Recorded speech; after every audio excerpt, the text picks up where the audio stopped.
Hey guys, this is Garies. Welcome back to another Minecraft Feed the Beast mini. In the previous two minis, we did in the first one we did the drawers, and in the second one we did some thermal expansion. So check out those ones if you want. In this one, we are going to handle Ender IO and its conduits, basic conduits, and so on. So first of all, let's do power conduits. So you get the normal basic one, the first one, which is very cheap to make. Let's see. Okay, won't be able to do it that way. If we go here and press R, you can see it's made with conductive iron and conduit binder, which is easy to make. Just gravel, sand and clay, smelted. Conductive iron is smelted with redstone and iron, either in an induction smelter or in the alloy smelter itself. Okay, so that's the first one. This one can transmit 640 RF per tick. The second tier is, okay, that's the normal energy conduit. The second one is the enhanced energy conduit. So this one can transmit 5120 RF per tick. So its recipe is a little bit more expensive. It uses energetic alloy, which is made with gold ingot, redstone and glowstone in alloy smelter mode, not normal furnace mode. The Ender IO has a furnace mode on its smelter. Let me show you guys. Alloy smelter. Oh no, not a fluid tank. Where's this? There we go. So there's a alloys only, or furnace only, or all smelting. So be careful, just check out. Sometimes if you put in one first before the other, it will start smelting up already. Anyway, okay, so back to the conduit, and then the last tier is the Ender energy conduit. So this one transmits 20,480 RF per tick. So this is the highest tier. Usually they don't connect. You can go into your mod options, go look for Ender IO.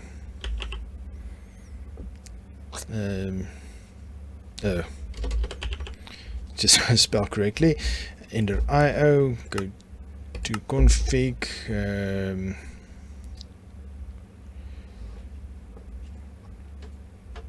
Just looking for it. The newer version is much more grouped, so it's much better.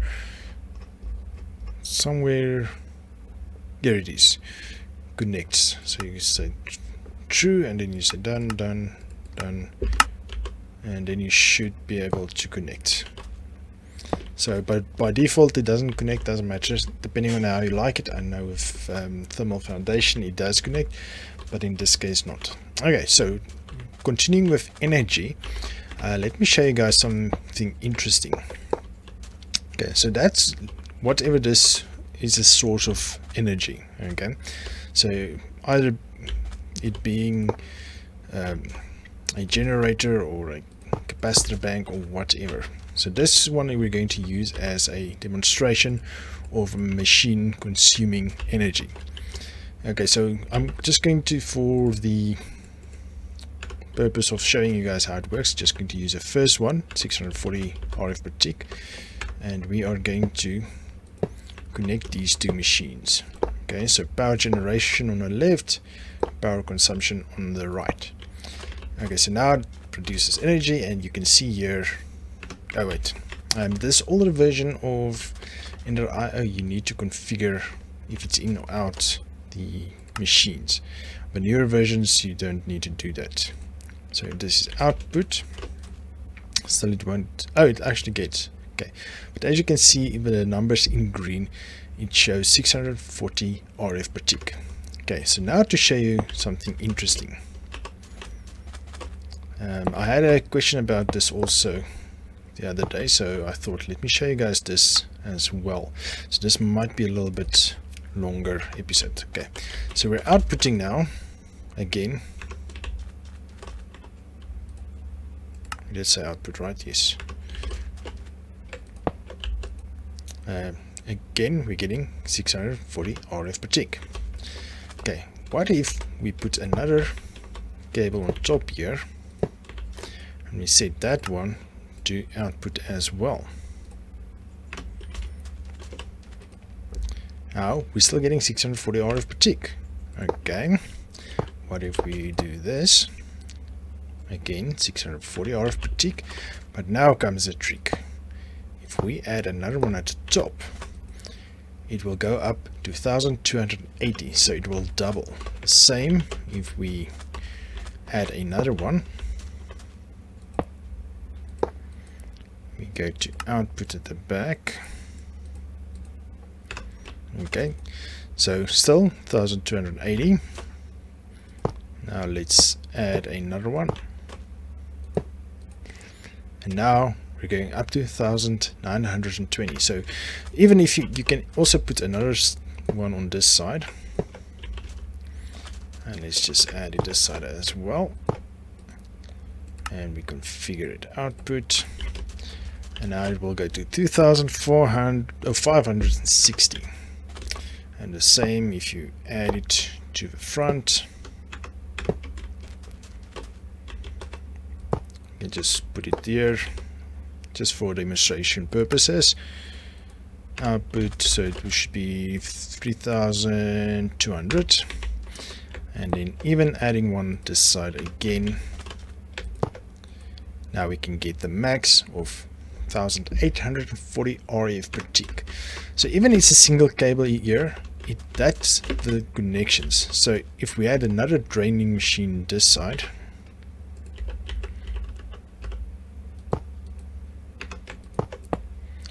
so this one will also only get 640. Okay, now it's divided between this one, but if you break this one, it will get 640, because that's the same amount of connection. Oh, sorry, I wanted to put it here this side to show you guys. This connection can handle 640 on each side. So 640 this side and 640 this side. So I hope I made this clear. So you can only have one single line in between, but each connection you make can have that same output. Okay, as for conduit or items, you get the item conduit. There isn't any other tier item conduit, it's only the one tier. It uses pulsating iron nuggets, which is made simply with an ender pearl and iron ingot. And what's nice about this is, if you have a chest on both sides, you can choose if it's insert or extract or disabled, or in and out. So let's say this side is extracted and this side is insert. And over here we want to put another one, but this one extracts on, let's say, red, so it won't go to that chest. But if we put another chest, oops, not over there, let's over here, put it here. Now we can route all the items coming from there. We want them to route in here, so we say insert and we go to red. So all items you dump in here, okay, we just need to enable that, will only go to here. Okay, they won't go to here. But if you put something in here, so let's say stone, it will go to here. So that's a nice thing about this. And there is all the colors of Minecraft, the channels, so you can have multiple colors. Okay, and then lastly, fluid conduits.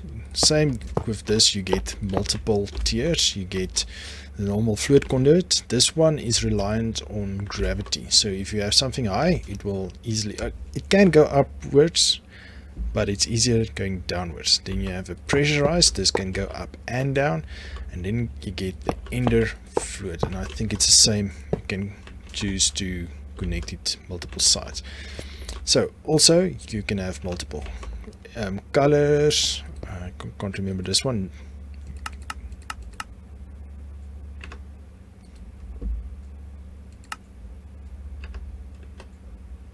Okay, it looks like this one you can't have multiple colors. That's only a single color. Okay, looks like it's only the newer version of NastyFlubber that you can have multiple colors, same as with the item conduits, but this one's is multiple. You can have filters and it can still put it on various things. or various liquids. So you can have the same as we had here. You can do the same with liquids.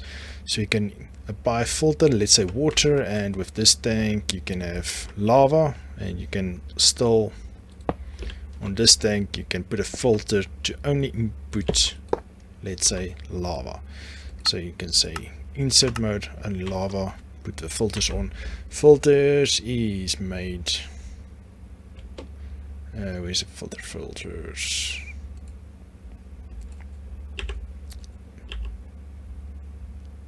That's advanced item filter. Just this should be a normal filter. Where is the filters? Yeah, basic item filter. It's made like that. Okay, so that's it. Let's just make it light. So that's it for the power conduits, the liquid or fluid conduits, and the item conduit. But one last thing to show you guys. So even if you have a conduit, you can also always combine them, so you can have multiple lines of various things. So we have power, we have fluid, and we can put items. So we have 3 lines. And then there's obviously, well, I say obviously, but you might not notice, redstone conduits. So this just sends a signal, and you can have this in the same block space. So that's it for this mini. So sorry, this is a bit longer than a normal mini. Minis I try to keep under 10 minutes, but I try to be as brief and try to cover as much as possible of conduits and inner IO's transporting system. Thank you for joining me in this episode, guys. I hope you enjoyed it. If you want any more suggestions or any other tips or tricks regarding minis, feel free to comment down below, and please give me a like and subscribe to my channel, and I will see you guys in the next one. Cheers.